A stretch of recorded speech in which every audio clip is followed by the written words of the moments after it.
Turn up your volume. Because you're about to listen to The Sick Podcast. Raw Knuckles. Hosted by Chris Nilan.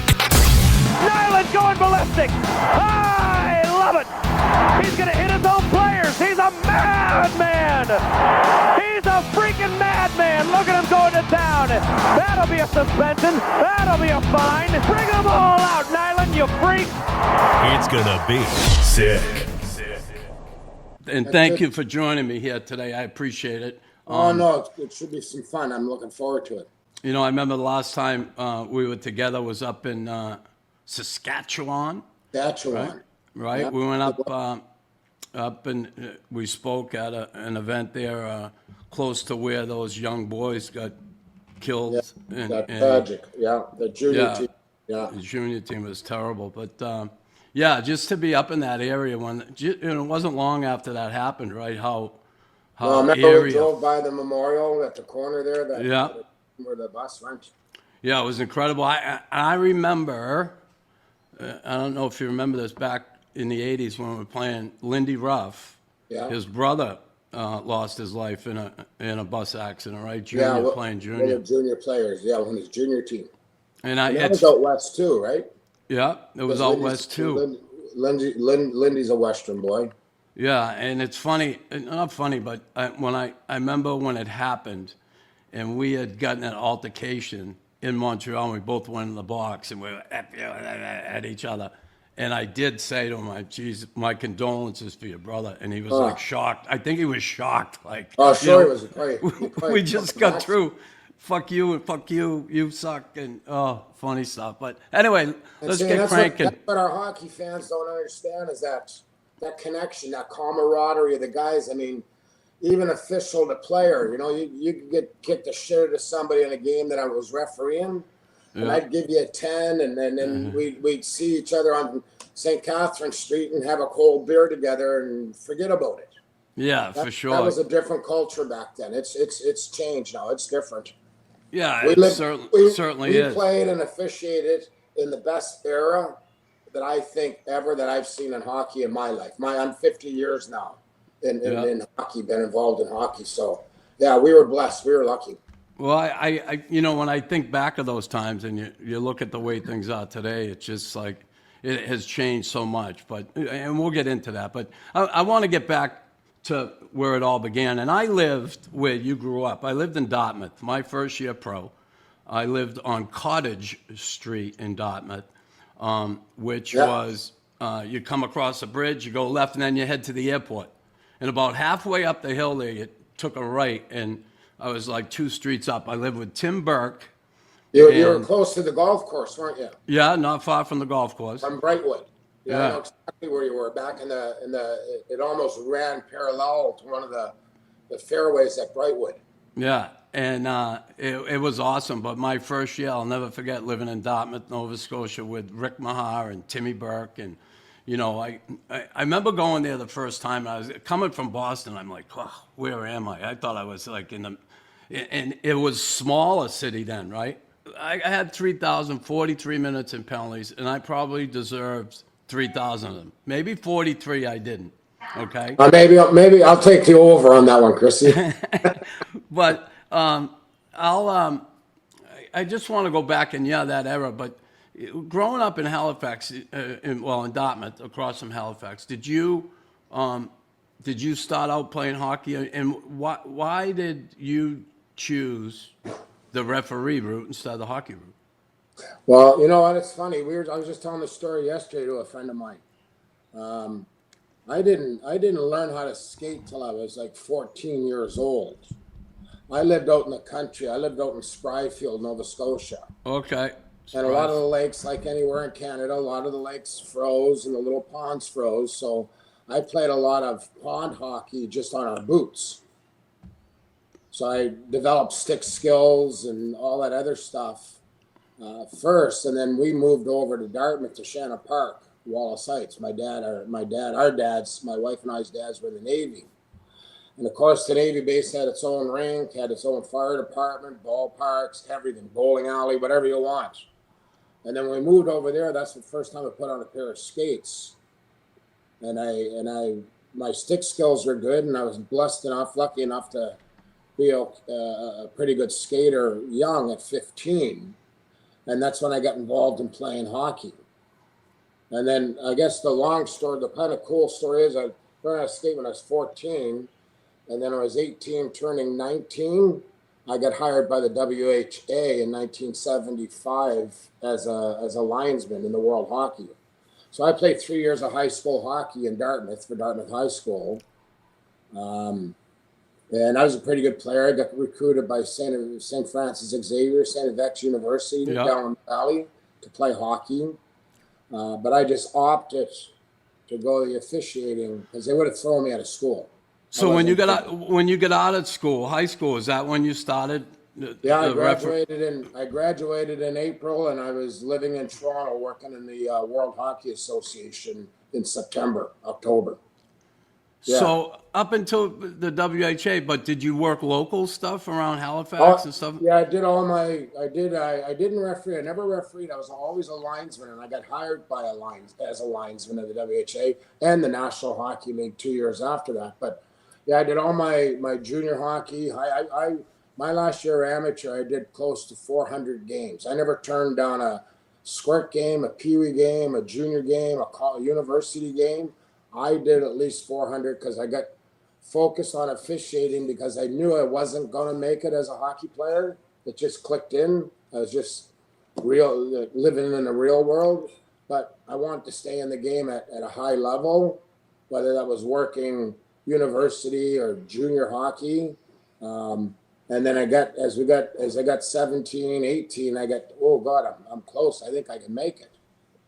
And I got recruited by the WHA, Rid Story, God bless his heart, Mr. Story. Yeah. And he told Bob Frampton, he said, you got to hire this young kid out of Dartmouth. And they did. I was lucky. I give everything I got to the WHA for taking a chance on me. I gotta ask you that because I think, as players we get drafted, right? But as referees, like you don't get drafted. You need, like you said, Red Story. I think of Paul Stewart and John McCauley, right? If Paul Stewart never has that interaction with McCauley, he's never going to be a referee, right? And it's like, so that happened for you. Red Story gets you that break, and you're a linesman. When does it become apparent that you're no longer a linesman? You're a referee, because you certainly have the attitude, the character to be a referee more so than a linesman, I believe. Well, I think you talk about John McCauley. I think Scotty Morrison and John McCauley, my boss at the time, my bosses, they were the 1-2 punch. I think they seen that in me. After the WHA, I got hired in 1977 by the National Hockey League as a linesman. And then I worked 2.5 years as a linesman in the NHL. Now that third year, they asked me if I wanted to referee. I was still like 23 years old, and I've got 4 or 5 years of pro experience as an official. And I'd say, yeah, yeah, of course I'd like to referee. I'm thinking of the money first, right? Yeah, oh yeah. Cha-ching. Show me the money, cha-ching. All $15,000 of it at the time.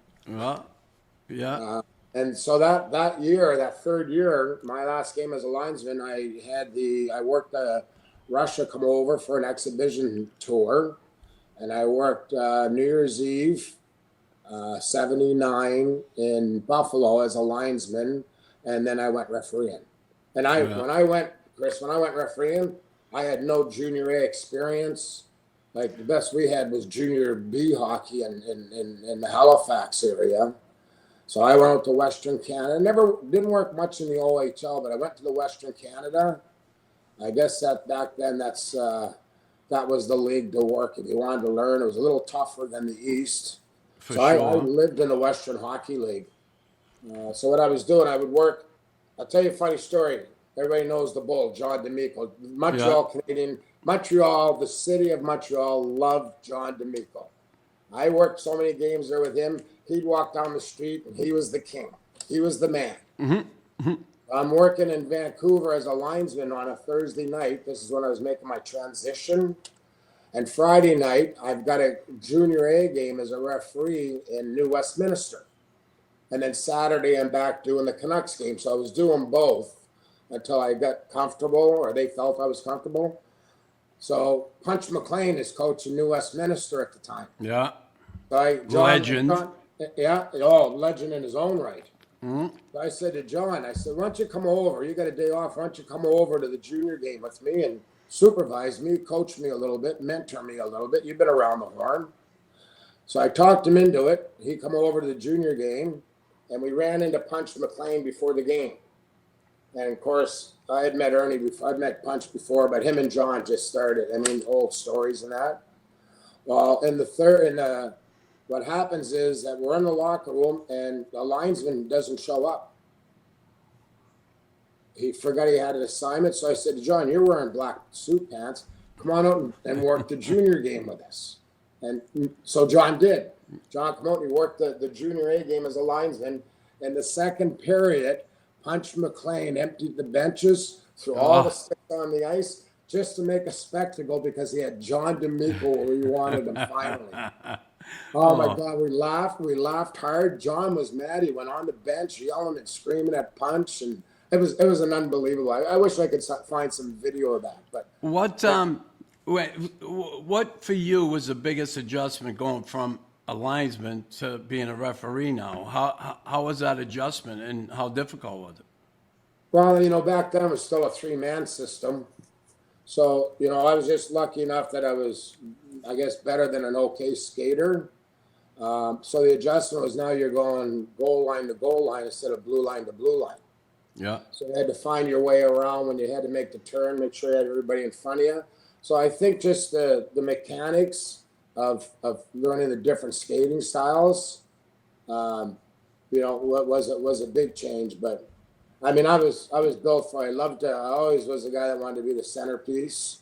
So I had that, like you said earlier, I had that fine line of knowing when to be cocky and knowing when to be humble. I think I was lucky enough to walk that fine line and knew when I went the other way it wasn't the right thing to do. So, over 1,800 games, NHL playoffs and regular season, 248 in the playoffs? Yeah, I think total between playoffs and regular season are just a little over 2,100. 2,100. Listen, if you take that for you listening fans, yeah. If I only, and I was worse than what I'm going to say. If I only made 3 mistakes a game, and I made more than 3, yeah, that's close to 6,500 mistakes in 32 years. Who keeps their job that long if you make that many mistakes? Well, it's nice you own up to it. And again, I know how difficult it can be for referees, especially back then, the one referee system. But for you, what was I guess the most challenging aspect of being a referee in the NHL? What was the most challenging thing for you? I think I had a skill set of communication. I was always known as a player's referee, coach's referee, because the number one lesson I learned was respect the hockey players and the coaches for where they're at in that moment. I think the greatest athletes in the world, and I always had a high respect what it took to get to where you guys were, and then I looked at what it took to get to where I am, and I'm sharing the same ice. So I had my communication skill set was what early is what got me along. I was a zero tolerance, no nonsense young referee, but I was also approachable. So that was a hard thing to do as a 23, 24-year-old referee with senior players, guys that I watched on television. Yvonne Cornway. I was a Montreal Canadian fan growing up, watching Cornway and Lafleur and all those guys, and now I'm on the ice with them. Right. How could you not respect them? Right. Like I was calling them Mr. Lafleur or Mr. Cornway until they grabbed me and told me, no, I'm fucking the road runner or I'm this fucking guy. And I'm going, oh, okay, sir. But I think I wanted to be a referee that didn't take any shit early in my career. I made a point of that. I didn't say, oh, I didn't take a back seat to anyone, but I would give you shit and then I'd grab you and I'd wink at you and say, were you okay? We're good? Yeah, we're good.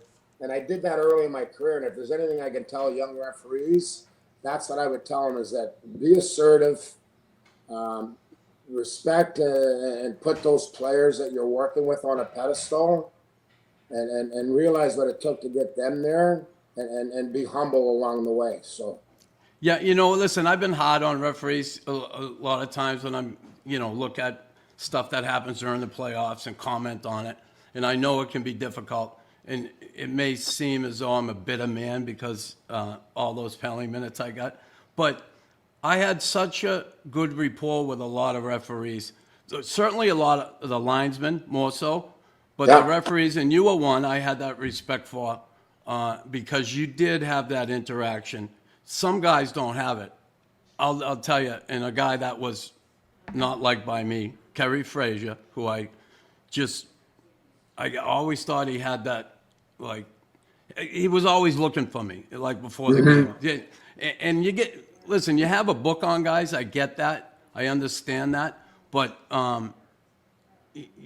sometimes that can go too far. Like Andy Van Hellemond was awesome like that. You could talk with him. Denny Morrell, Stewie, guys like that. And I felt so much more comfortable in a game when I saw one of you guys as opposed to, say, Kerry.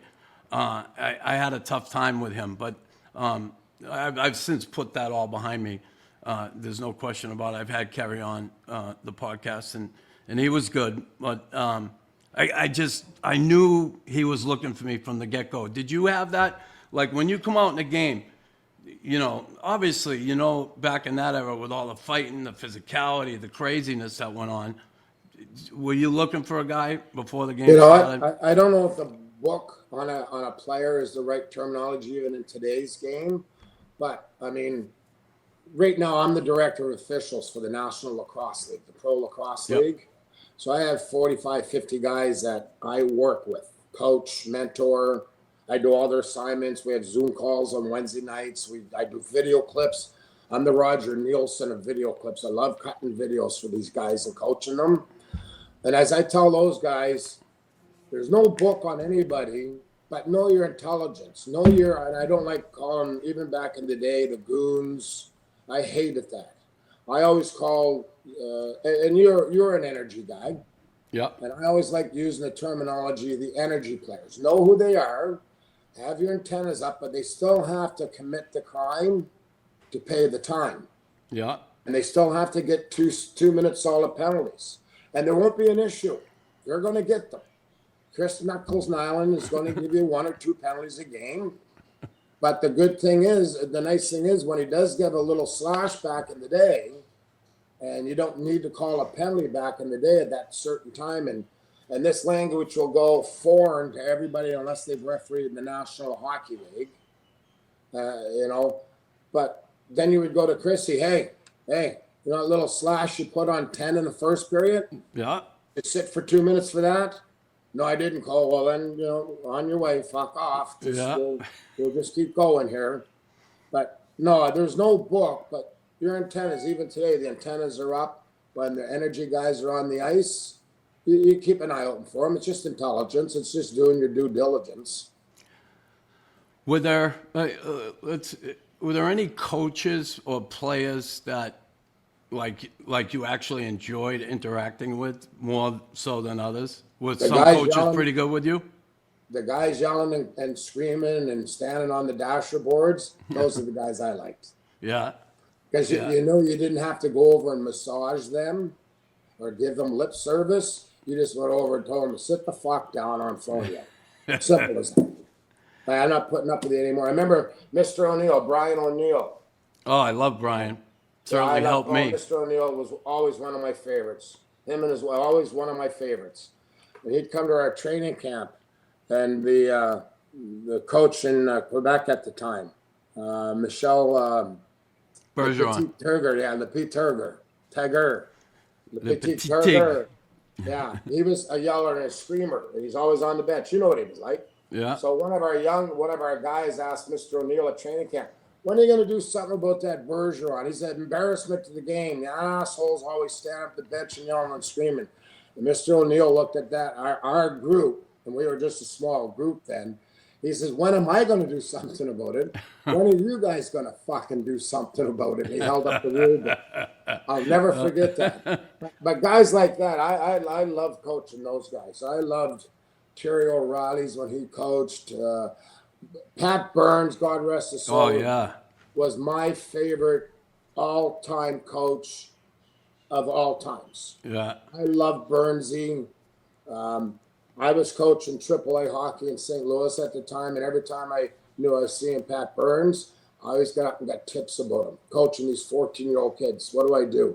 And the thing he told me, he says, never, ever have a practice, whether it's an hour and a half or 2-hour practices, without those kids having sticks on their pucks for the full duration of the practice. Yeah. And from that day on, when he told me that in Atlanta, standing outside his bus, as he was handing out condoms to the players getting on the bus on December 23rd, and the condoms in a little package to the boys with bows on them.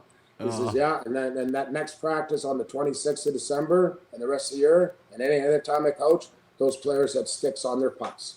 And he said, make them skate left to right instead of right over left, because everybody's strong, right over left. Yeah. Have your practice always going left over right, and I'll never forget that.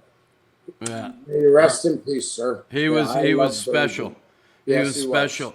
And it was a shame. Talk about a player's coach. Yeah. Oh, boy. It was a shame they didn't put him in the Hall of Fame before he passed. You know, I don't get that. I don't get that. That was a tough one. But okay, so your first NHL game for you, how nervous were you, and what was that like? Where was it? Ironically, my first game as a linesman in the NHL was in Montreal. Again, I said earlier in the podcast that's my favorite team, and here I am. My opening night is in Montreal as a linesman. And then my first game as a referee was also in Montreal. Didn't request that. Just that it happened. Nobody knew who I was a fan of or anything like that. I was in Montreal. Who was the first one you called the penalty on? Oh, geez, I can't remember. Can't remember, huh? No, because I'm almost 70. I can't remember. Come on. I can guarantee you, probably, being a Montreal Canadian fan, it wasn't a Montreal Canadian. You can say that now. Yeah, I can say that now. And the natural hat trick, my first Stanley Cup final ever, Montreal-Calgary. Wow. Montreal, Calgary in 86. 86, yeah, that was we won the cup. Yeah. And that was my first final. And I was doing a speaking engagement about 2 months ago. And they talked about my favorite team growing up and all that. And we got to the point where I said, my first Stanley Cup final. I shared the same story as I am with you. I said, my first Stanley Cup final was in Calgary, Montreal. Montreal won in 5 games on the road. Yeah. Oh, no, they said, well, who won? I didn't tell them. I said, well, who won the series? I said, hey, Montreal Canadian fan. Bill McCreary, wasn't McCreary working that one too? Yeah, Bill worked with it. Bill and I and Van Helleman. Yeah, the 3 years, right? Yeah. I remember. Yeah. I remember because in a game, one of the games you guys won on the road, on the 5th game on the road. I worked the game. I worked game 3 and 5. 3 in Montreal and 5 back in Calgary. Game 4, I hit the post and I hit the crossbar in Calgary in the same shift. And Bill McCreary came to me and said, Knuckles, hit the net. And I was like, you bet.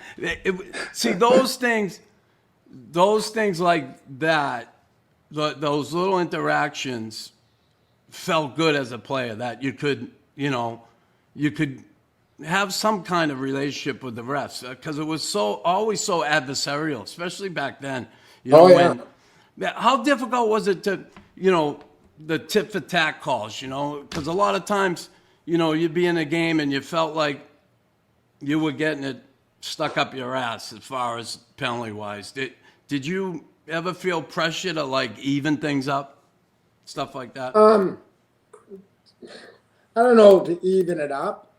I mean, back then we were good game management people, because it wasn't like 1999 when a hook's a hook, a hold is a hold, and interference is an interference. Yeah, back in the 80s and the 90s and late 70s, they were all still in the rule book. It's the same rule book.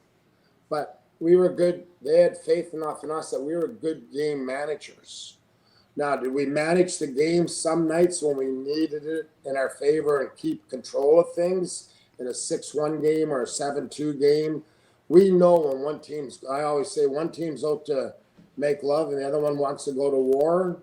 Then we had that power of, now maybe a 90-second penalty is a good 2-minute penalty in an 8-1 game. Yeah. So it was just, we were really good managers of the game to keep it fair and safe for you guys to play in that hostile environment when it went crazy back in the day. That's totally changed now. That's totally changed these days. But we had that skill set that we understood. Most of us did. I mean, some guys weren't fortunate enough to have that skill set and didn't have a lot of success. But the Frasers and the McCurrys and Marawellis and Billy and I'll include myself.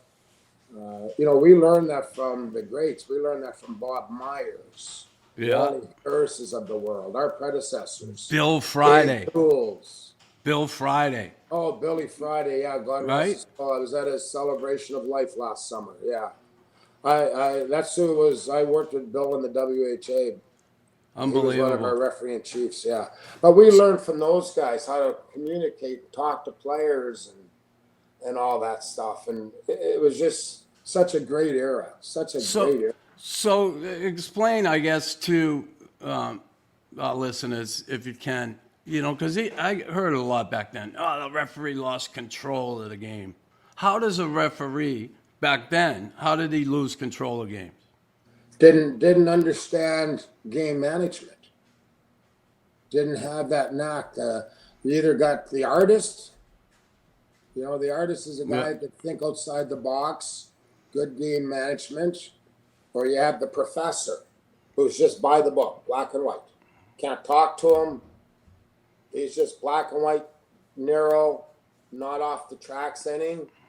And that's when you're getting 3, 4, 5 penalties in a row because you know what? You hooked, you tripped, and you slashed a guy. Well, then maybe take the hook out of the middle one and just give them 2. Yeah. And that's when it would piss people off, especially in a close game. That's what would frustrate the coaches and the players. Just didn't know how to stick handle around a little bit. Not cheating. Because, it's not cheating. It's both ways. It's both ways. We're not cheating the game. We're just trying to have game management so we don't lose control. Because back then, you know how easy it was to lose control. Oh, yeah. We had bench clearing brawls. We had stick fights. I mean. Well, you were there in '87, right? Against the Flyers, right? In the pregame. You did that game. Yeah, pregame. I'll never forget. Coming out in the ice. No, I didn't do that game. I was standby in that game. I was referee. I was standby, and John McCauley and I were sitting in the stands taking down numbers when you guys were out there kicking the shit at each other in the warm-up. I'll never forget that night. I was in the room. I had my skates undone. I never took my stuff off, but I didn't even know what was going on out there. I didn't have a clue those guys were shooting the puck into the empty net. And then someone comes in, says there's, Claude Lemieux's getting beat up. So I get out on the ice, and then all of a sudden I look over, and who's coming out? Big Dave Brown. With no jersey on.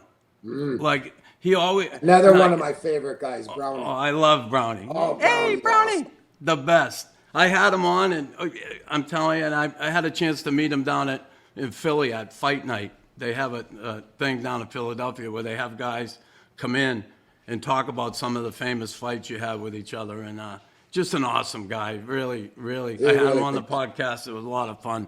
It's so nice to be able to talk to those guys after all those years of all the craziness that we're involved in. So you went from the 1 referee system to the 2 referee system. How difficult was that for you? Because I look at it like sometimes I look at it like, all right, me and you are out there reffing, and I make 2 calls. Do you feel like, well, Knuckles made 2 calls here. What about me? I got to get involved in this game. Can that happen? Oh, no, that has happened. First of all, I welcomed the 2 referee system. I was on the fence for a little while, and then, Mrs. Koharski made chubby kids, but not dumb ones. And there was one night when Mr. Bettman got on national TV, might have been Hockey Night in Canada. He says, "This is here to stay, and everyone, including the officials, had better buy into it, or they'll be looking for work," basically what he said between the lines. So I bought in right away. And I started thinking about it and going, well, we retire at 45, 46 years old with 1 referee. This may be able to put a few more years on my career at the end when I'm making the most money I'll ever make. Yeah. And lo and behold, it did. I retired at 53 and not 47 or 48. So I bought in early to it. And and it's funny, I was just at Dan O'Rourke's celebration of his 1500th game a couple of weeks ago. Yeah. And there's 5 or 6 guys, working guys there, some retired guys there to honor him. And this subject come up, and they said to me, and I didn't know this, but that's who I was. They said, Koho, when that 2-man system come in, he says, you were a guy that gave us all a fair shake. You didn't make us feel uncomfortable as a senior guy. Yeah. I said to Dan O'Rourke when I was in Atlanta, he was a young referee. I said, Dan, I'm going to say I had the flu, but I was probably hungover. It was an afternoon game. No, I had the flu. And I said to Dan O'Rourke, and he's a young guy, a little nervous, Nelly, working with me. I was there at the end. And I said, oh, Rourke, I don't care. I'm in my end, and you see a penalty, you call the goddamn penalty. Till I get this bug out of me, I'm not feeling it right now. First period, he called 3 right in front of me. Like right in my end zone where I was supposed to call it. Yeah. TV commercial, give him a fist pump, thanked him very much. Second period, he called another one, and then finally after the second period, I said, I'm in it. I'm okay now. And then went on along our way. And then, I'd see one in his end zone, it was a penalty. But that's who I was. Other guys that didn't buy into it and their egos were hurt a little bit because now you're not the centerpiece. You're not the guy. You're not the guy, and that you had to do it. But the toughest parts were when 2 senior guys on occasion would work together. Yeah. Billy and I, or Frazier and I, or Merwelli and Devo. That was hard because there was so much respect between all of us.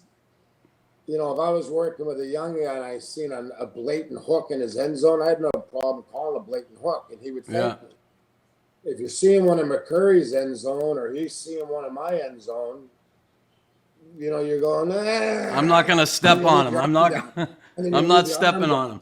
Yeah. You don't have to step on his, skate blades or his toes. Yeah. So it was difficult then at the start, but after that, it was just game on, and a penalty's a penalty, and you had to do what you had to do because you were being held accountable for your actions out there all the time. So.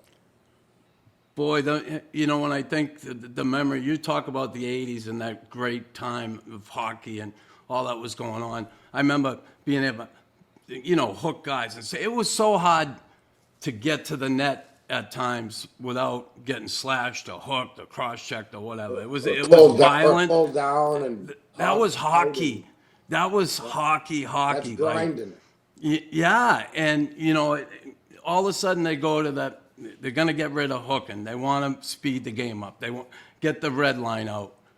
When you looked at that part, when they started, I remember when they started calling every little tap on the gloves, everything, and everybody was up in arms. I can't believe this. It took a while, but it eventually got to. Do you think that has hurt the game somewhat, or not necessarily helped it? I don't like it. Me personally, and it's just my personal opinion, I'm not a fan of today's game. Yeah. I'm not. But now, keep in mind, I come in the late 70s. I had that era in the 80s. I had Lemieux's success in the early 90s with Pittsburgh. Yeah. I love that old school hockey. I really do. And a lot of it too is, I don't know, I call it excuse me hockey now. It's really hard to watch. Like the game last night, for an example. We've played 3 periods. The first 10 minutes of that game was unbelievable. Yeah. Unbelievable. And at the end of the third period, shots are 20-19 or 21-19 going into overtime. Yeah. Like 39 shots on net. Yeah. Not. If you like nobody getting hit and you like hearing the puck hitting the stick all the time and playing wide open hockey, then that's for you. If you like a perimeter game and they can't even get a shot through to get to the net, well, good for you. I don't. Personally, I don't. And I think the problem is, in most cases, that all these coaches are going to the same coaching symposiums, and they're all coaching the same way, and that's why there's only 35 shots total a game, because they're shutting down the middle. And you do what you got to do to win. I understand that. But I just playoffs, I love the playoffs. Yeah. I love the playoffs. We have the best playoffs in the world, the National Hockey League. Yeah. And I get the 82 or 80 game schedule. It's a grind and all that. But I just don't like today's game. But that's me. Yeah. And listen, I agree with you on that, because I look at that, with the no red line, right? I've heard Bobby Orr say it. These guys are so good with the puck today, right? They're incredible. They all got puck skills. They can shoot the puck, everything.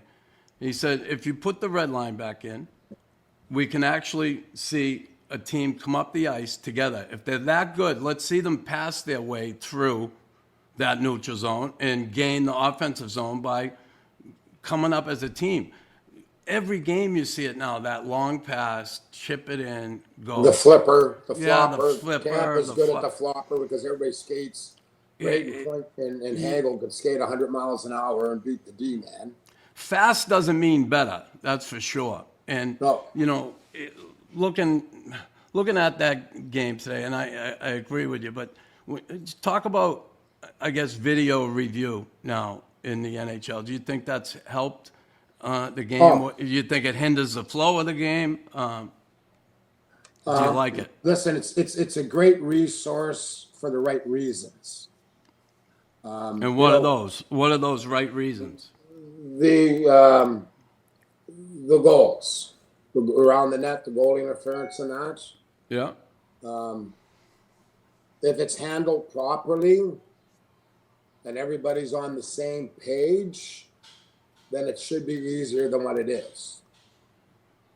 But there's just, everybody watching the game, there's so many inconsistencies when they go to the review, the replay. And I thought I used to know what goalie interference was, but personally, I think it changes every day. Yeah. Every situation is different.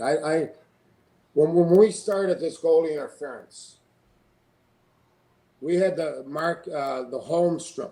Detroit, we had the Holmstrom. Okay, if it's a Holmstrom and the guy's standing in the blue, yeah, and the goalie can't move east, west, or north or south, and there's a goal scored, then that's no goal, no penalty. Because the guy was in the blue, not allowing to go. Simple. And the other one was if the attacking player initiates contact with the goaltender, and this is what happened. They got away from this philosophy. Bill McCurry and I used to have a bet who would have the fewest video reviews when it first came out, because it was easy. You had the Holmstrom rule, and as soon as a player would initiate contact with the goaltender, we'd throw up our arm and call a penalty. And if the puck went in, as a result, the penalty takes precedent over the puck entering the net. So we had black and white. We had it easy. Yeah. And then the league wants more goals scored. And then they just got away from, what I call the keep it simple, sir. The KISS. I don't like the word stupid, so I just say keep it simple, sirs. They got away from that because I guess they felt there was a lot of goalie interferences, which they were goaltender interferences. We want to protect our goalies. Goalies and coaches are the two most fragile people you ever deal with in hockey or any sport. And then the other side of it, you want to be the best friends with your energy guys. And that's what you said earlier in the podcast. I always got along with a lot of guys with the exception of one. That was intentional by the ones that were smart. We want our energy guys to respect us because, but I used to do it. I'm getting off track here a little bit. No, it's okay. What I used to do is listen, every energy guy in the league, sometimes I would call you over and not Bob Gainey or whoever your captain was and say, hey, Chrissy, do you want to go over and tell the coach just to settle down and tell the boys they're yelling and screaming? I don't want to give you a bench minor. Fuck, can you do that for me, Knuckles? Yeah. And now Knuckles saying, holy fuck, he's talking to me. I don't have a letter on. Yeah. The man showing me some respect. Oh.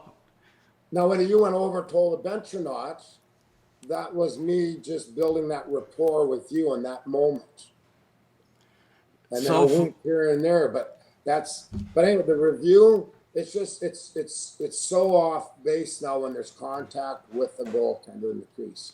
I see now guys are calling more goalie interference calls, and they're going back to that way a little bit because they got to try to find some consistency, especially with the playoffs coming. Now's the time to figure this out, and they've been saying it for years. Now the time to figure out. Just the easy part to me is, and it's consistent, and our fans will understand it. You go in there and you hit the goaltender, put up your arm and call goalie interference.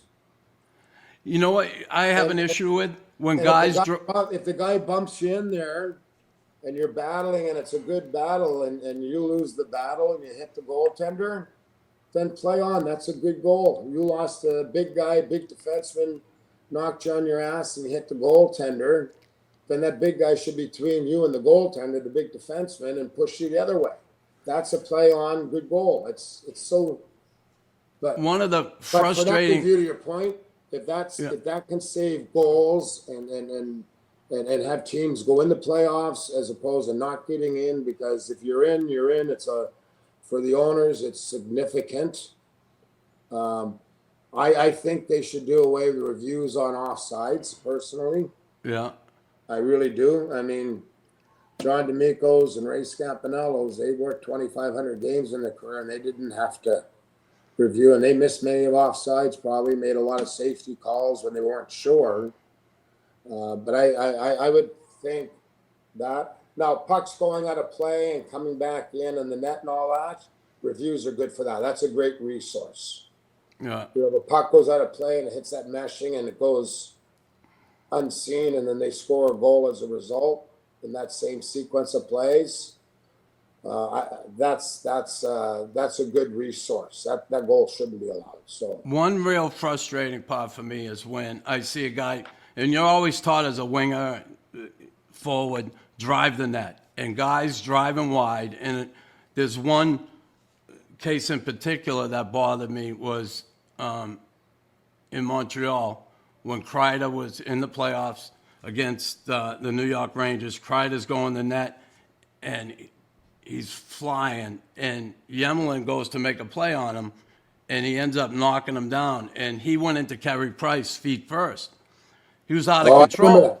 Yeah, he was out of control. But not just that one play, but plays like that where guys are driving the net with the puck, they get knocked off balance and they go into the goaltender and there'd be a penalty. I'm like, how can you call that a penalty? It's just like, it just, for me, I mean, back in our day, you could do it. You could fake that and run into the goalie back in our day a little bit. But it's still a good hockey play. Yeah, today, it's like it's still a hockey play. It's not like Kreider lost it at the top of the circle and then made no effort to stop, and it continued in with intent to hit the goaltender. It's a hockey play, driving the net, walking that line, and goes into the goalie. That's just a hockey play. When you look at the game back, and you said in the 80s, and I loved that era, certainly. I think I had 42 fights one year, like 42 fights, like insane, right? And when you look at fighting and how it's kind of not evolved, it's gone the other way. Does it still have a place in the NHL? And do you think they'll ever ban it? I don't think they'll ever ban it, and I'll tell you why. Because if they ban it, then I think they're gonna have more issues with stick fouls. Yeah. Because it's fast sport, it's frustrating. You're jabbing me, you're giving it to me. Now, if I want to fight you, I can fight you. If you're not allowed to fight, you're going to get suspended and take money in your pocket. Then you just may have the desire to go over and whack that guy, cross-check him in the face, as opposed to dropping the glove. So I don't think they'll ever ban it. But our game now it's so fast. By the time you're pissed off at me for something I did, probably made 2 line changes, and there's been an up and down already. So then it goes away. Yeah. That's why, that's why there's no more Dave Browns in the league. There's no more Knuckles in the league to ride shotgun for Guy Carbonos of the world. And, stay the fuck away from these guys. No Marty McSorleys. Yeah. To guard Gretzky and that. I mean, I seen McDavid defends himself now. I seen McDavid, face of the game, Crosby get hit dirty in that. And in the old days, you used to look over your shoulders to see if Knuckles who's coming or Brownie's coming. Like they get up and they pick up the gloves for each other and pat each other on the ass and go to the bench today. Excuse me, hockey, like I said earlier. So they'll never ban it, but I'd love to know how many fights there are to date at the midseason. I bet you there's not a dozen fights in the National Hockey League in the first 1,000 games or whatever it is. It's just not the way the game is now. It's built for speed and skill. Built for the Mitch Marners. Yeah. The Connor, the Bedards of the world. Those guys 5'7" are getting drafted now. Because that's the way the game is. Looking at that and going back to that era, the 80s, what were, I guess, some of the toughest players to deal with, officiate? Either because of their style, was it the tough guys? Was it the better players, the top end skill guys? Who were some of the toughest guys to, I guess, interact with when you're officiating the game? Skill guys weren't. The skill guys were more whiners. Yeah. Because they feel the pressure of being the face of the community, the town, the league, or whatever. So I always respected that, but I didn't stand for it either. I respected what they were going through. But there was guys in the middle, like guys, senior players that were condescending. Yeah. I'm not going to name names, but I've had captains. That's fine. I had captains come over. I named name once on an interview. And then I seen that guy 3 nights later in the rink. Oh, he tore a script off of me. So I learned a valuable lesson. This guy was a Hall of Famer too, and I just didn't mean anything bad about it. It was all taken the wrong way. So, I mean, I'd have guys that fans saw were the nicest gentlemen in the world, and they'd come over to me and they'd put their arm around me. They're the captain, and all they were talking about was my wife and my family, and I'm a CS, and I'm a no good rotten brick, and then they tap me on the ass and smile and skate away, and the fans were saying what a wonderful guy he was. And every team just seemed to have 1 or 2 of those, and a lot of times it was the lettered players. It was our senior players and the lettered guys. And I'm going, really, you prick. Yeah. You phony bastard. I'd rather you throw your arms up and give me shit because I'm not throwing you out. I'm keeping you in the game. But those are the difficult guys to deal with. And those are the guys that you had a lot of respect for, that you turned a little bit on them. And when they did something, they sort of get in that list of your antennas up. Yeah. There was never a list I'm going to get you, but you don't want to be on that list of intelligence where antennas are up. And if you do the crime, I'm going to make sure I don't miss it. Yeah. Funny. But the energy guys, you guys are the best guys. You guys are the goaltenders who I always try to get the respect from. Because a goalie can cause you a lot of shit back in the day. If somebody touched them, they were fragile, man. Somebody just touched you with a stick back in the fall down. Goalies are going crazy. Now here comes the cavalry. The cavalry's coming now. So, but it was Boy, I still get a smile on my face talking about the 80s and the 90s. Well, it's funny. When I ended up in New York with Michel Bergeron as coach, Yeah. I remember preseason we were in Cincinnati playing. I forget who we were playing, but I come in the room, and there's my jerseys hanging there, and I have a C on it. So I go to Bergie I go in the room. I go, what's the deal with the C? I don't want to be captain. He said, no, you are my captain tonight. You're going to wear the jersey. I said, Bergie, I don't need a fucking letter. I don't want a letter. No, you're wearing it tonight. This is it. So I'm going. Anyway, first period, Rob Schick is ref, and he made a call against me, and I went up to him to talk to him about it. Get away from me. I ain't talking. I said, come on, I got the C on. I can't talk to you? What do you mean I can't talk to you? No, you can't. Get out of here. And I kept coming after. He kicked me out of the game. No way. So, yeah, he kicked me out of the game. And after I'm in the room, first period's over, Bergie comes in. What the fuck? I want you to be captain. You act like this. I said, I told you I didn't want to be fucking captain. I didn't want the C. I don't need the fucking C. We got in this big argument in the room. So that was the last time I ever wore a letter, thank God. But Rob Schick, he kicked me out, the bastard. But, I deserved it. I was bad-mouthing him. But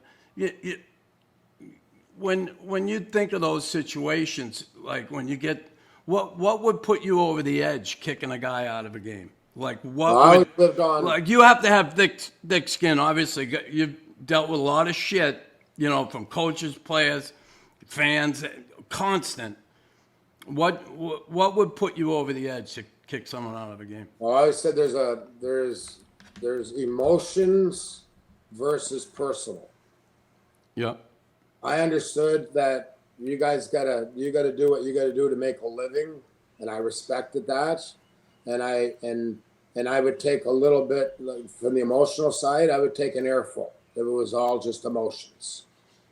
Yeah. But once you get to the personal side and that the emotions are over and you're skating away, and now it's just over the top and it's loud. And the big thing for me was if the visiting benches or the benches could hear what you're saying to me, then that's when I had to do something about it, or else I would have lost that whole respect with the players and the coaches that I had. And that's personal versus emotional. I always took the emotional shit. Or the other side is, if I called a penalty and I knew it was horse shit, it was one that I wanted back, I was ready for an earful. I would take that. You could call me whatever you want. When I took a horse shit penalty between you and I in the box, I would take that earful. I would swallow that one because you know what? You were right. It was a horse shit penalty. I remember I gave Shanahan a phantom trip one night. Brendan, Shanny? Yeah. Not happy. No. Guy there playing in Detroit. Guy takes a good whack at his ankles. I put my arm up. Shanny never fell down. Didn't fall down. Yeah. And if I was thinking right, I would have called a slash, but I did the big signal 2 minutes for tripping. And the son of a bitch And he never fell. He's in the box, and we went right to TV timeout. And I said, Shanny, shit. I said, that might be the worst call I've made in my career. So I'm hoping your team just kills this fucking one off, and everything will be good in my world. And he looked at me and he says, Cole, that's not your worst one you've ever called. I said, what? He threw me for it. He says, no, 3 weeks ago, that roughing minor you gave me in Colorado, that was your fucking worst one.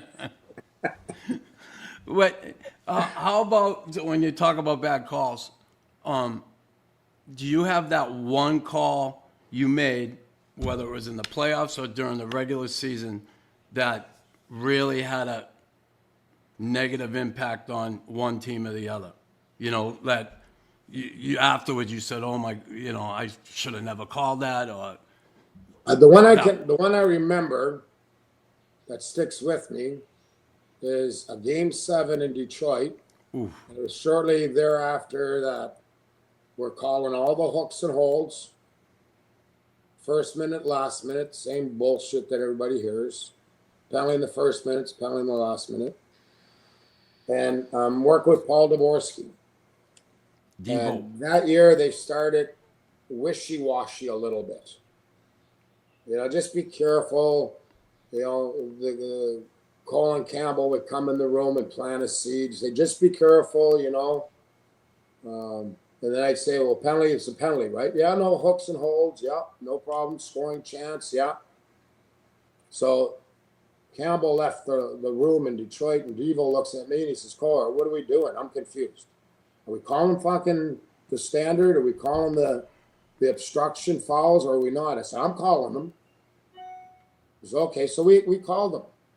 And then about 3 minutes to go in the game, I forget who's playing, Chris, but Datsuk in the high slot loses his man. And the guy's in a shooting thing. He's high slot, open to the net. Datsuk hooks him, and it's in Devo's end, and I'm the trail referee. I'm the back referee. Yeah. And instinctively, my arm just went up, maybe 2.5 minutes. Scotty Bowman's coach in Detroit. My arm went up, called a hook. Team scores a power play and wins the game on the power play. And I had probably my best playoff year of my life. And suspiciously, I did not get the Stanley Cup final that year. Wow, huh? Yeah, and Scotty Bowman, I sit when Scotty comes to Tampa. I always try to sit with him in the press box when I was working for the league. And I said to Scotty, I said, let's just fess up. I said, in your coaching career, my refereeing career, I said, you got to the league and you cost me 3 Stanley Cup fucking finals, didn't you? Oh. Scotty says, Cole, never cost you 3.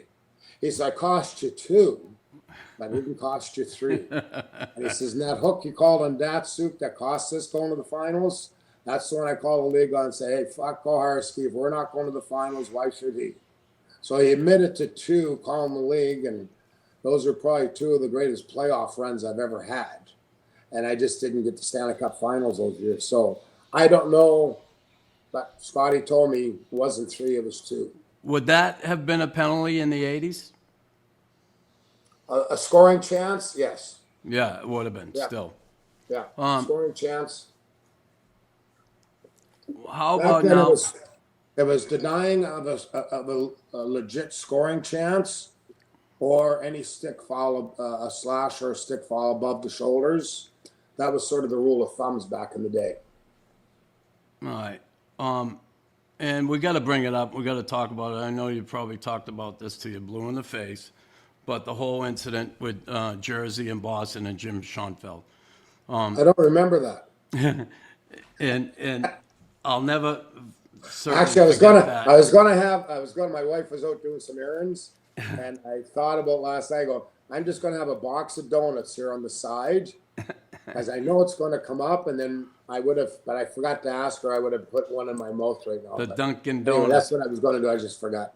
Now, I've watched this this morning and yesterday. I watched it a couple times, and I still think you tripped. Now, coming down that runway and all the talk, all the people in the way, Schoenfeld does block you. Did you trip? Yeah.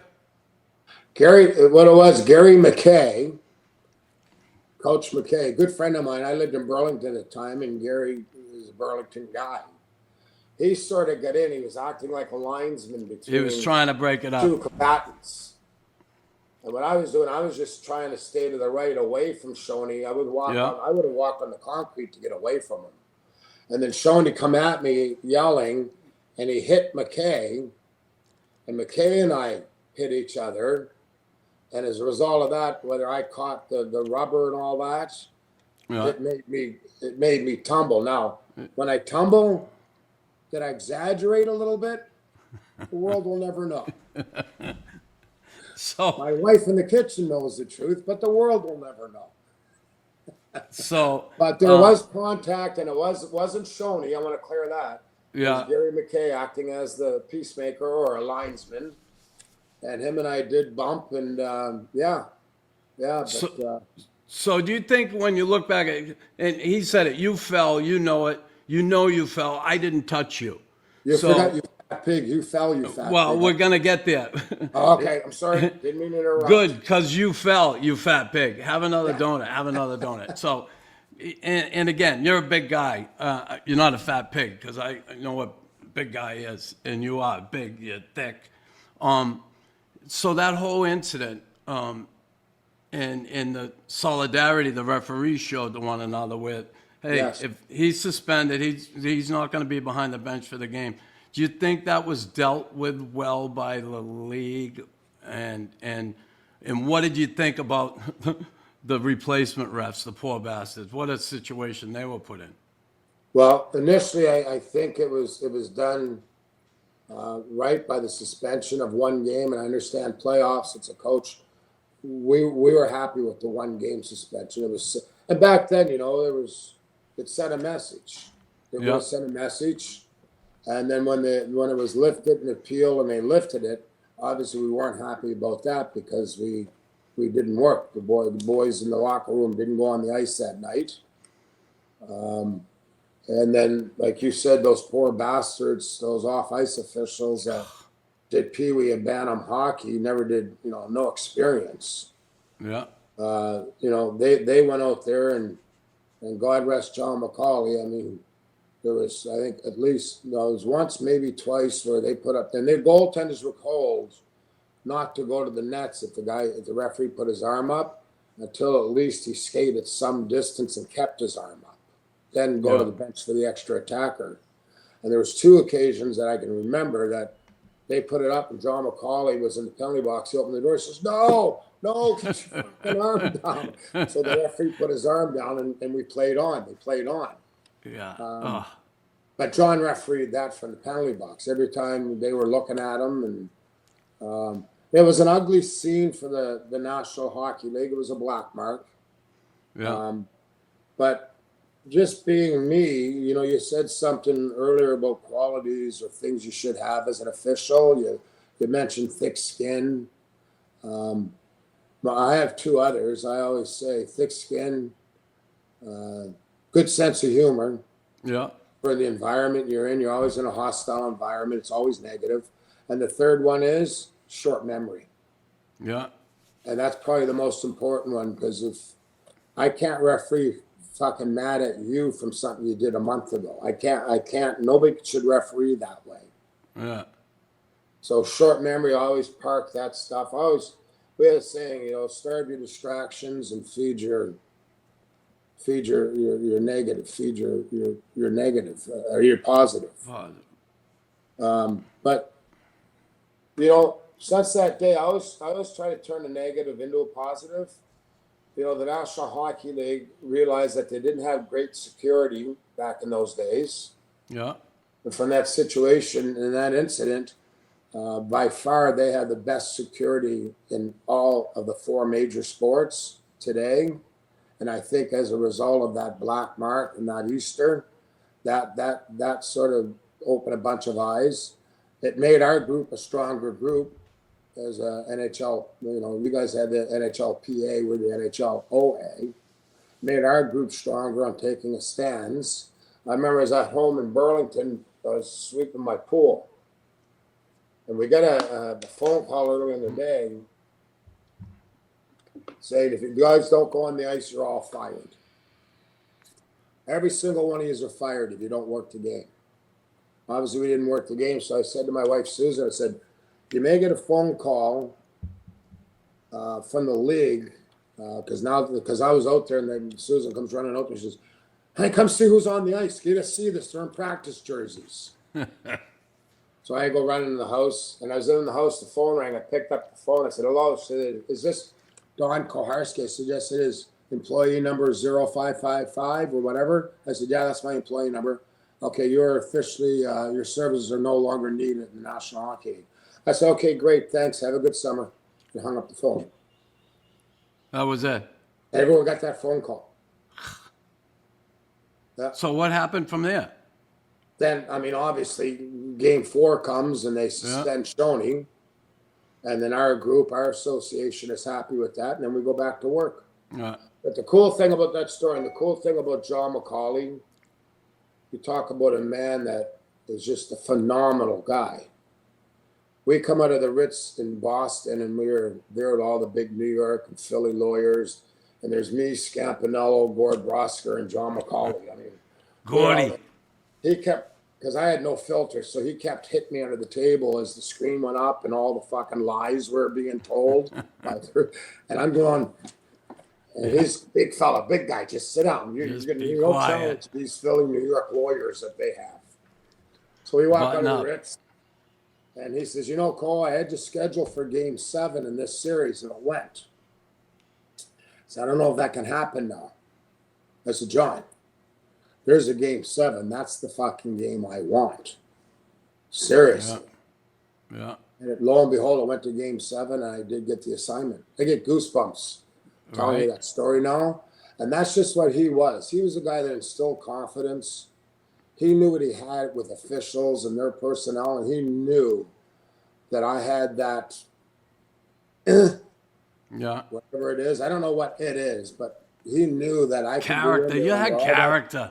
God. I could go in there under all that pressure and that stress from what happened in Game 3 in that series and go in there and bang off in Game 7 in the Boston Garden.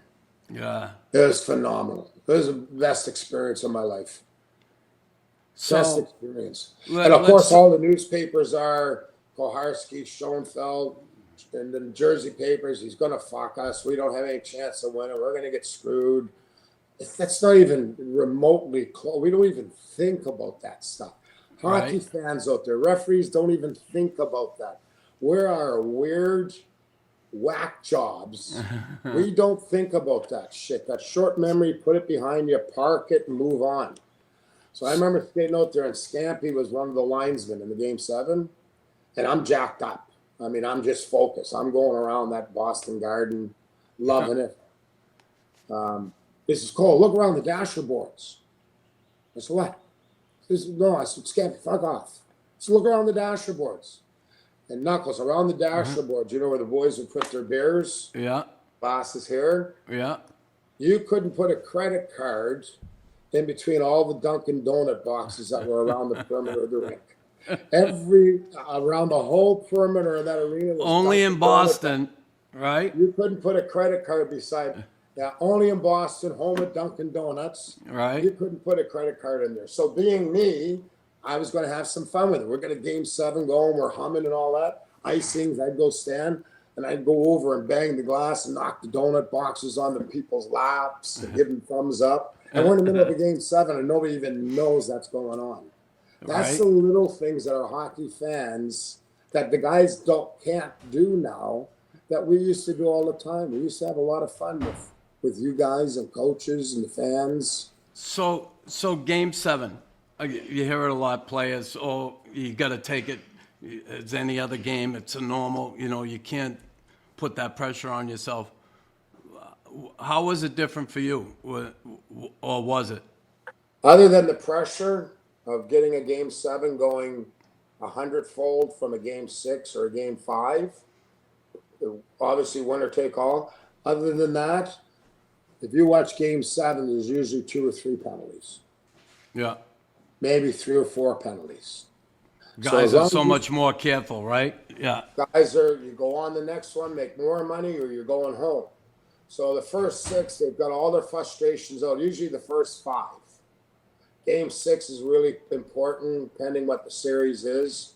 But Game 7s, it's a game like last night with Canada and Sweden. It's north-south, stay out of the way. Don't get involved unless you blatantly have to get involved and upset the cards. But as long as they're going to play for you, they'll play for you. And that's usually, hockey fans out there, if you watch Game 7s or remember Game 7s, there's 1 penalty, there's 3 penalties. Shit, in one Game 7, I had a no-hitter. Yeah. No-hitter. Guys just played. Was there a couple of hooks?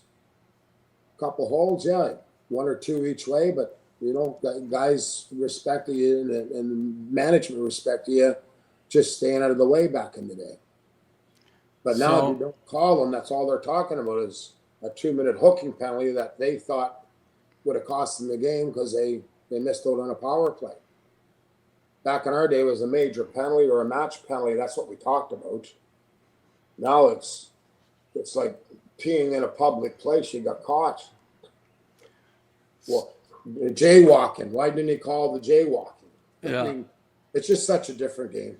But anyway. So that's like for you, and I think about, I'll just take my own situation. When I was in Boston, 91, I'm near the end of my career. I'm in my head.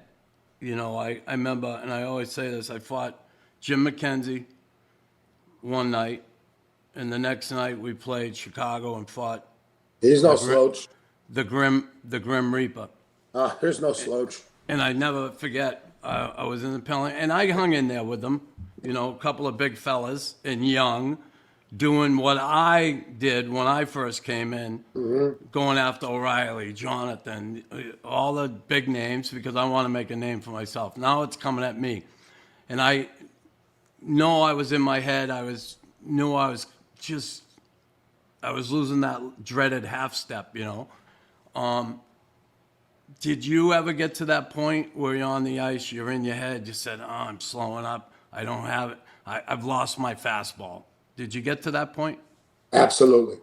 And how hard was that for you to reconcile with that? Were you able to, did you talk to any of your cohorts about that? Or did you kind of, because I couldn't. What the league does, and they did it during, they started it, is they have an exit plan for officials. Yeah. And they want the officials to leave with dignity. Yeah. So the only negotiations we would have as an official is with the league. Welcome, or I think Donnie Van Massenhoven does it now for them, and I heard he's doing a real good job. He would come to me, for example, say, Cole, how many years do you think you have left? And I sort of thought I lived in the real world, and I was 50 years old when they come to me. And I said, I think I got maybe 3. And if I can squeak a 4th one, all depends on my health. But I'll tell you, if I can't, I'll tell you that I'm done. I don't want to embarrass myself. I had a great career. I don't want to embarrass the league. I don't want to cheat the game. I'll let you know. But so I settle on a 3 at 50 years old. I settle on a 3 with an option. And this is the only time we could negotiate outside of the association, the union, was your succession planning. So at the age of 52, the season was over. I just wanted to walk away. I wanted to walk away. And Susan, my wife, said, you can't do that. The career you had, the people you've met. And I was the guy, Knuckles, that would go to the rink, and I'd bring coffees and all that for the rink rats, the Zamboni guys. Yeah. I hung with those guys, before a game. I just, sit in the stands, have a coffee, and an usher would be there, and these people want to hear hockey stories. And I thought it was my duty, if I had a chance to tell somebody what I did and how I did it for a living, that's who I was. So I made a lot of those friends. So my wife talked to me going back a final year. And I'm glad I did, because I've seen all those guys, and they had jerseys for me. They had gifts for me, little baby Zambonis. Yeah, that's nice, right? So I had a real nice final year.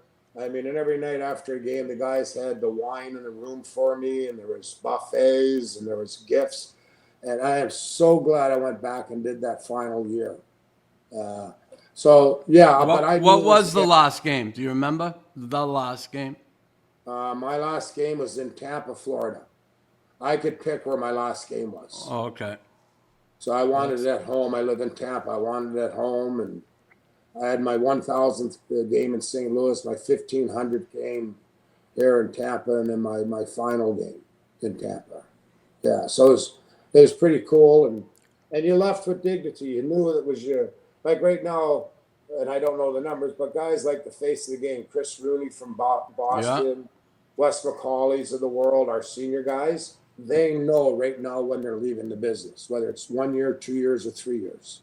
So it's kind of nice. You can get settled in, get your ducks in a row for 2 years when you're leaving, and you're just not getting fired. Like, Swede Knox 1 year, perfect example, and this is how this all came to fruition, that our group said we negotiated an exit plan. Swede Knox did the playoffs 1 year, and the next summer just got a phone call and said, you're fired. We don't need your services anymore. And we couldn't protect them. Yeah. Boom, we couldn't protect them. Terry Gregson was told at training camp. We're all sitting there, and he was the president of the association, and Andy Van Helmen stood up and said, "Hey, we want to wish Terry Gregson, good luck this year in his final season." And Gregson looked up at him and said, "My final year." What do you mean? But he didn't say that, but he just looked at him and then had a meeting with him. But we couldn't protect him. So now the group has done a really nice job from these experiences, and now the guys can leave with dignity. What do you think about referees not having their names? They got numbers now, as opposed to. Do you think that's a good thing? You think it's a bad thing? I was always old school. I was a Ron Cornway fan. Everything I did had number 12. Right. When they went from the names and I could put 12 on my jersey in the NHL, I loved it. I was a soccer goalie, and the guy, you had to wear the odd sweater than the soccer players. My mom sewed number 12 on my jersey as a soccer goalie, as a 14-year-old kid, as a soccer goalie. So I loved taking the names off and putting a number on. I just felt like you were a part of a team again. You're 12 and you're working with 9, or you're working with 4. He's your wingman. So I didn't mind it. I liked the numbers. And it was all, of course, so that nobody knew who we were, and the familiarity, and they knew you by name. I didn't buy into that philosophy that Mr. Bettman, I think the group thought, well, we'll get their names off. There'll be less yelling and screaming at the guys. Yeah. You're not screaming at the person because you don't know them. You're screaming at the black and white fucking jersey. Yeah. That's what's pissing you off. Yeah. Because if you knew the person inside the jersey, you'd probably want to go for a beer and a sandwich with them. I know, you right? learn a little bit about hockey, but I love the numbers. I loved it when they changed it. So, get this. This is a shocker. My grandson, Nolan, is 14 years old. He's a freshman at Catholic Memorial High School, where I went. Hockey player.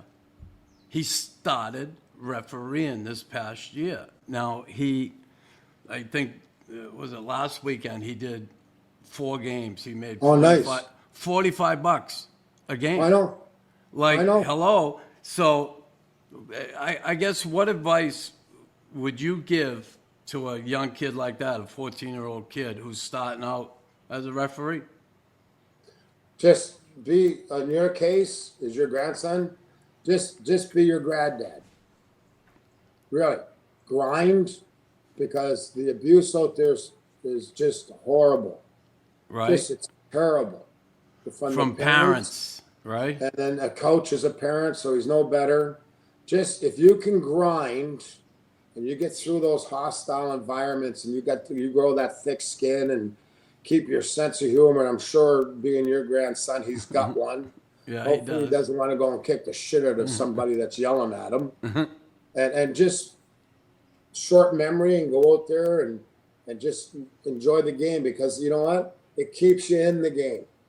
If you got passion for hockey and you got that passion for playing, bring that passion to the dark side, to the officiating side, and then grow that passion for officiating, because if he's refereeing at 14, he's probably not going to make it to the National Hockey League. Yeah. Here's an avenue you can go. You can make it. Continue to play. That's important. That playing experience and that intelligence, that's important. So the day comes where you just got to go make a decision. Am I going to go play beer league? But by now you're probably working major junior A or some junior B, junior A hockey. Then you go for it. But be your granddad. Grind. If you grind and you get to major junior A hockey, you're a survivor. Because there's 57% of young officials that don't come back annually in North America. You can be in that. They can't take the crap, right? All the business. Yeah, they can't. They can't take, and nor should they take it. I don't care if it's $100 an hour.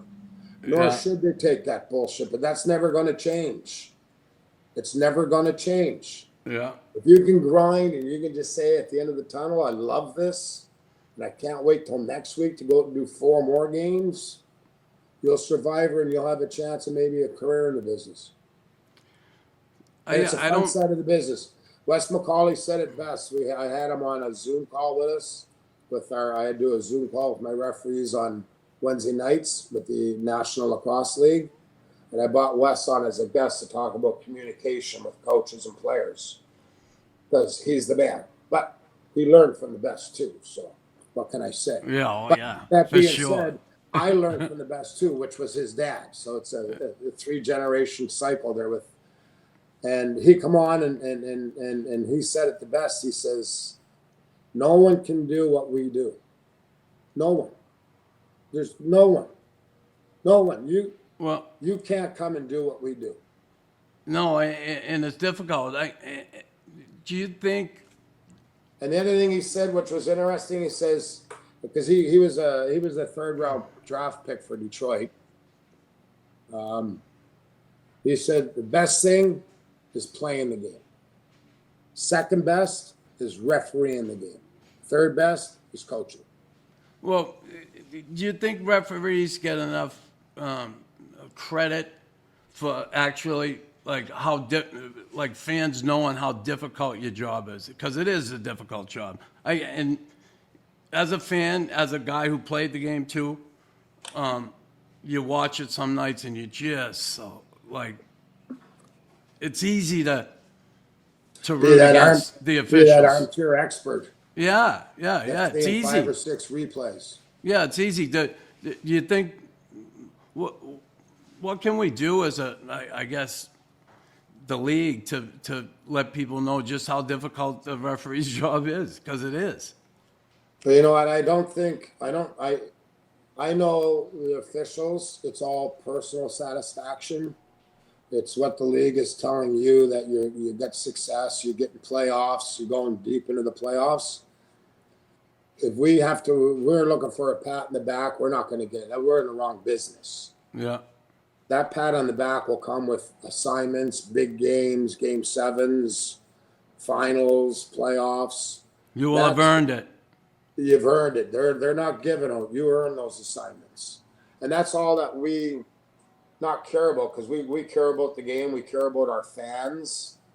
And our guys in interviews will tell you that fans are important. And they help pay their salaries, but they're not looking for that credit. They get it. Hopefully they get it internally. But at the end of the year, like guys that got picked to work the 4 Nations. Yeah. That's telling you you're having a pretty good season. Yeah, for sure. And that's all we need. That's all they need.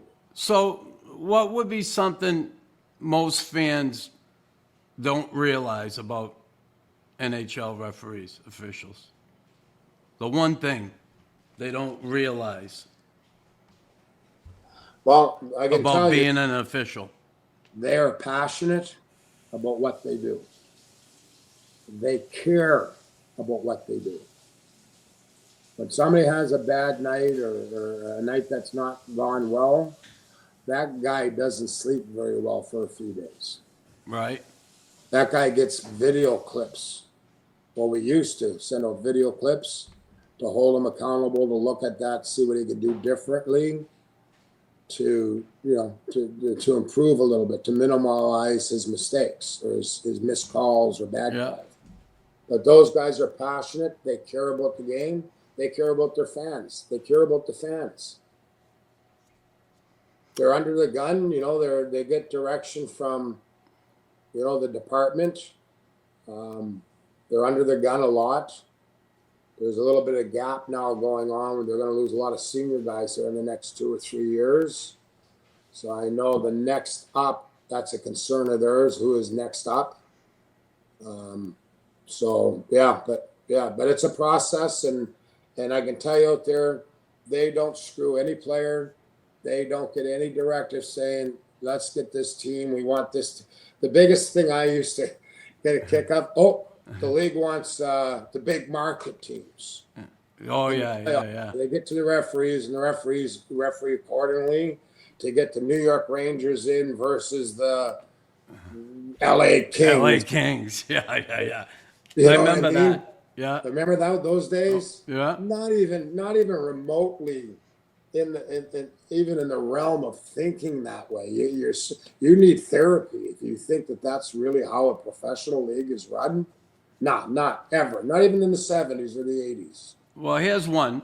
Here's one for you. If I could go back and play one more game, it would be a Game 7, Boston Bruins, Montreal Canadiens.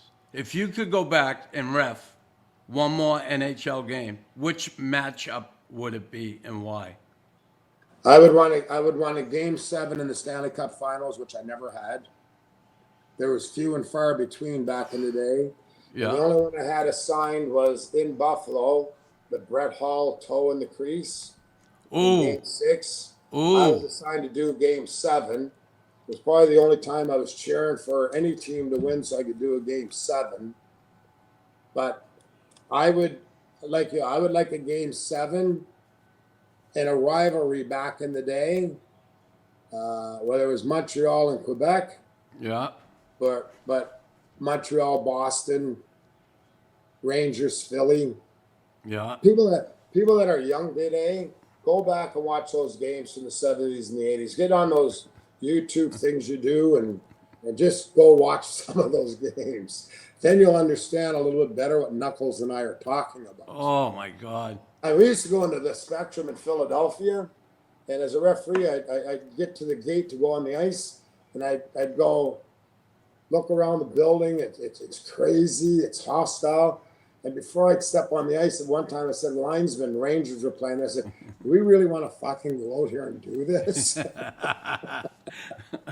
Oh. Seriously, do we want to go out here and do this? Yeah. Yeah, no, it's just, go back, you young folks, you kids, go back and watch those games.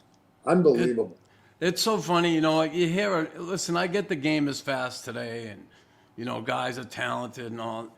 But, boy, when I think back, people say, could you play today? And I think it's all relative in a way. If I grew up in this era playing hockey and I had the passion I did, could I have played today? Right. I think some of these guys, when you talk about some of the smaller guys in the game now, a lot more smaller guys, I think if they ever played in a Philly Boston, a Boston Montreal game, or a Quebec Montreal game, or a Philly Ranger game, or Couldn't Devils. Honestly, I think after the first period, they'd call their mother and say, "Hey, Mom, get me out of here. Come pick me up, please." Yeah. Come and get me. Give me a bag of chips and a soda pop for the ride home. I'm done. Yeah, it was violent. It was, it was hockey. It was hostile. None of this. The shit that went on there, if you did that on the streets in Philly, you'd be in jail. Yeah. You'd be in jail. There'd be no patting the other guy in the ass. Hey, how you doing? Or picking up his glove after a scrum and saying, text me later, we'll go for a beer. Yeah. See you later. Oh, it's funny. The other night, Fleury played his last game in Montreal, right? Yeah. After the game, they line up and they go over and they all give him a hug. The Canadians hug the opposing goalie, who just beat them, by the way. And I had come out and said, how can you do that? I'd be wanting to punch the guy in the head or run him in the crease. Spear him in the face. And here we are, we're going to hug this guy. He just beat us. It's like, hey, great career. Yeah, it has changed, and I don't think necessarily it's changed for the better. It's looking at that game, it's, and again, the eras are so different. And I still love the game in the playoffs. You see it. It resembles, I guess, a little bit more of what we saw in the 80s. Yes. And a team like Florida winning like they did last year, boy, and it always ends up that way, right? Well, they're built for the playoffs. Yeah, right. Those third, fourth line guys that are grinders, and then you got teams that got guys that are soft but can dangle. Yeah. All season long, and they're danglers, and they got their 50 goals. Then all of a sudden, and the ice is big, and all of a sudden, now you're in a rink that seems like it's 20 by 40, and you got no room to move, and there's somebody on you all the time. I'm not betting against those guys. No. You can have it. Now, I like what Berube's doing in Toronto. Yeah. I like what Berube's doing in Toronto. That country club has gone into receivership when he took the head coaching job. For sure. I like what he's doing there. He's making some of those boys men and playing a tough, grinding style game. Yeah, it should be interesting to see what they do this year. And listen, awesome guy, Chief. And, I love Chief.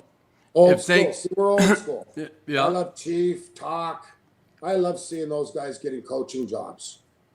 Yeah. Now, I don't know how they're dealing with these players that, money's picking them up and driving them to the rink and they're still living at home.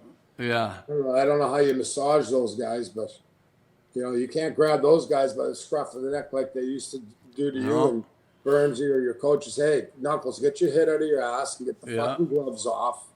Do your job, earn your money.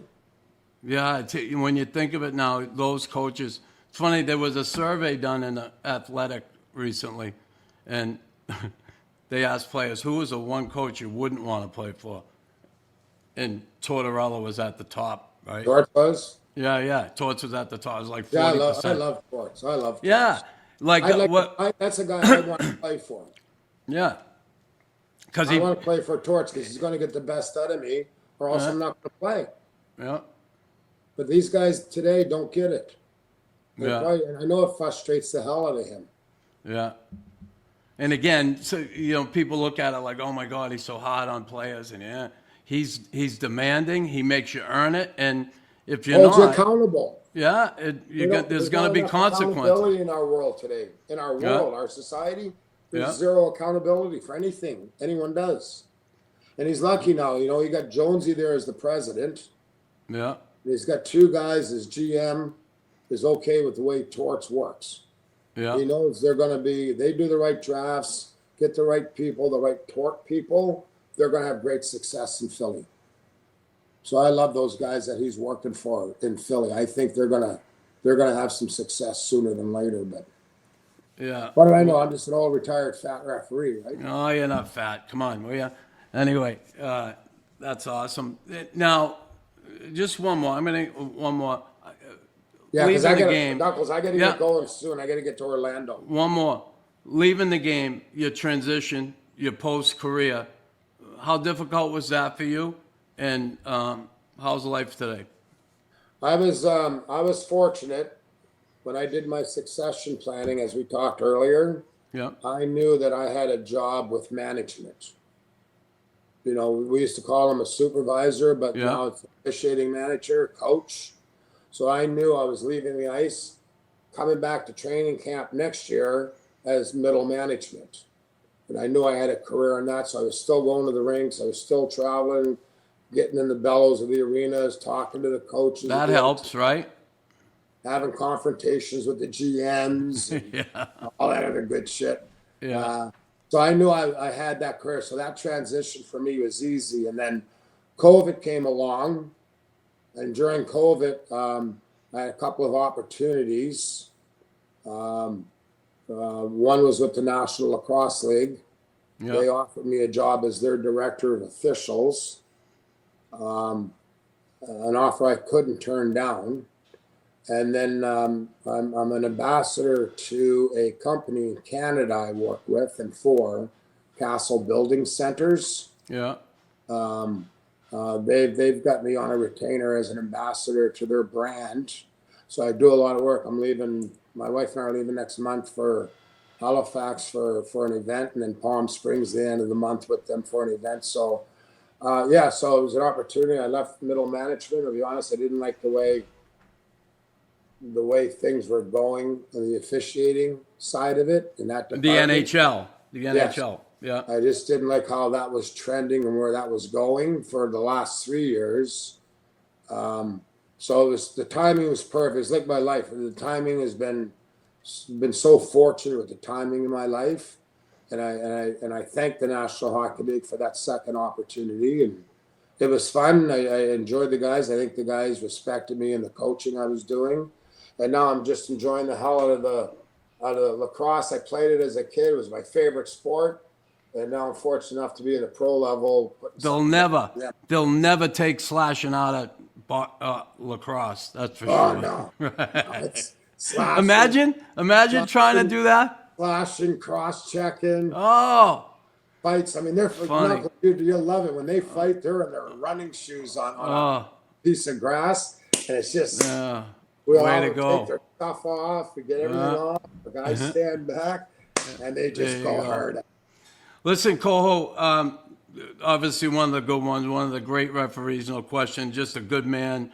I've always had great interactions with you, respected you as an official and as a person, loads of character. You're not fat, and you're just a big man like Knuckles. And I appreciate you coming on me today. And again, one of the all-time great officials in the National Hockey League. Chris, I appreciate it. I know I was looking forward to this. It's great seeing you again. And hey, good luck to you and keep chugging. And that little 14-year-old, you reach out to me. I have a set of lessons, video lessons on officiating that I did about 5 or 6, 7 years ago. And there's 16 clips in there just on the foundation. The mechanics is the mechanics are the foundation of officiating at all levels. So if you reach out to me, I'll make sure your grandson, we got to get his email address, and we'll get him a set of those. We'll get him a set of those Koharski. That'll be awesome. Yeah, it'd be awesome. I thank you for that. And remind me, and I'll make sure my guy in Moncton, New Brunswick, yeah, gets your grandson. I just need his email address. I'll shoot you an email, and I'll get in touch with you, and we'll please go from do. there. But you know where he's from? He's from South Boston, where Rooney's from. Oh, really? Yeah, it's funny. He lives not far from where he grew up, actually a couple blocks. So just funny. Yeah. Maybe one day, we'll see him. Talk about great people. There's a quality guy. Yeah, he's a good man. Quality family. Yeah, Koho, Knuckles enjoyed it. have a great day. Thank you, my man. And that's a wrap. Hope you don't miss us too much until next time. Follow the Sick Podcast Raw Knuckles with Chris Nilan on YouTube, Instagram, Facebook, Google Play, and Apple Podcasts.